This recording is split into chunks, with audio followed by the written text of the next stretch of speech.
Most of us will have heard of balance bikes, and they're becoming increasingly popular when it comes to getting your child onto two wheels. I've come down to Herne Hill Velodrome today to meet Isla Rowntree. She's an all-round children's bike expert as well as founding Isla Bikes. She's going to tell us just how to get started.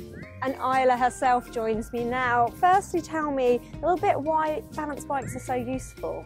A child is ready to learn to balance at any time from the age of 2.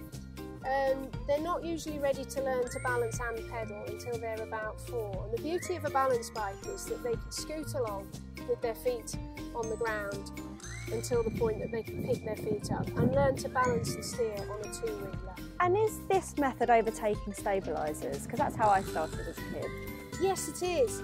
Stabilisers have been sold with most children's bikes for decades and decades, but they're not actually a great way to learn to ride.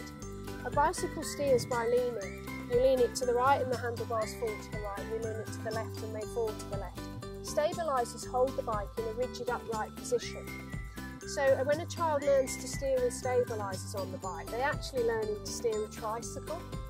And instead of steering the bike by leaning, like this, they learn to turn the handlebars and move their body weight away from the bike to stop it toppling over. When they come to learn without the stabilisers, they've then got to unlearn what they've been doing and learn something different.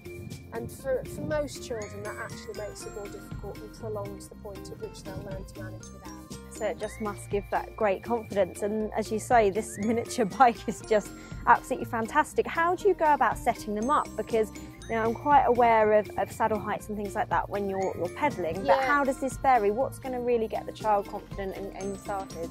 That's a really good point and very important one. When you set the bike up with pedals for a child, you'll typically set the saddle height so they can just get the balls of their feet on the ground. A balance bike is quite different. Because they're propelling the bike with their feet on the ground, you need to set the saddle height so they can get both feet flat on the ground and ideally with a slight bend at the knee. When they get going and they get good at it, they take really big strides. So they need to be able to reach right forward and still get their foot down, and then scoot it forward and still have their foot down at the back. If you set the saddle too high, when they reach forward, it won't reach the ground. So yeah, but they need to be nice and close to the ground, and they do get very confident. Good scooping strides. And talking of confidence, when you think your child's really nailing the balance bike, how do you know when they're ready to start pedalling and upgrade to a, well, I would say adult, but a bigger child's bike? It's really difficult to tell. They have to make additional coordination developments to be able to balance and pedal at the same time. The only real way to find out is to try. Typically they'll be ready at some point between 3.5 and 4.5.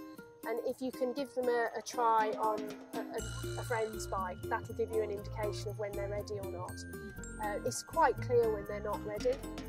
Their feet will flail and fall off the pedals and they won't be able to turn pedals in circles. If that's the case, they're better off just continuing to enjoy scooting along on their balance bike until they've made those extra developments. So there you have it, armed with the right bike and a little bit of knowledge, it can be a really enjoyable experience for both you and your future cycling star in the making.